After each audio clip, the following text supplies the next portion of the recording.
My name's Steve Mobley. I'm a vocational ag teacher at Knott County Central High School.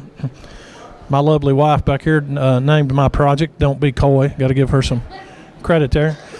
We have raised tilapia at Knott County Central for the past few years, and the problem with raising tilapia is kind of like raising steers or some other agricultural commodities. You get a big lump of product at the end. You know, when you slaughter a steer, or if you got a bunch of chickens and you kill them, process them, you've got this several hundred pounds of meat, and you've got to do something with it right then. People don't want frozen stuff, and you have a hard time having repeat customers because you've used all your product and they're gone, and they come back and you don't have any. And so we thought we would try to do the koi and have something a little more sustainable and have a product for sale, hopefully year round. We do already have the aquaculture facility. We've got a couple tanks. We've got 1,000-gallon tank, and we've got another about 600-gallon tank. We're running aerobic biofilters is how we're doing an enclosed aquaculture system. We do have a small aquaponics program too, where we're raising some plants using the fish waste as fertilizer and raising some plants.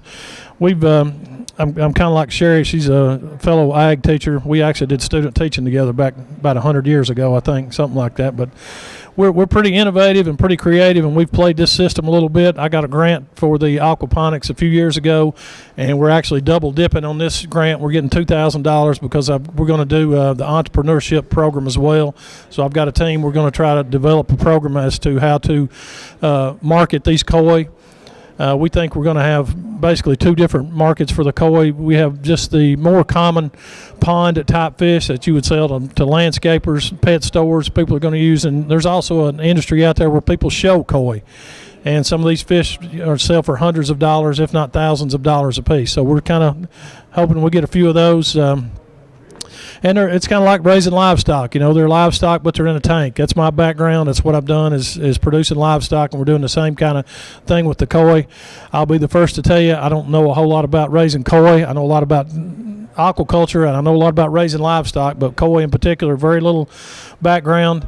And I think the kids have really enjoyed that. They've taught me as much as I have taught them. They've really latched hold of that. And if you're familiar with koi, there's different categories, have big long Japanese names that I can't pronounce, and the kids are having fun learning the different type of koi and those kind of things. But like I say, we're gonna enter the Lieutenant Governor's Entrepreneurship Program with this group of kids. We're doing the KVEC Entrepreneur Contest, and also we got an ARI grant, and that's kind of what we're doing.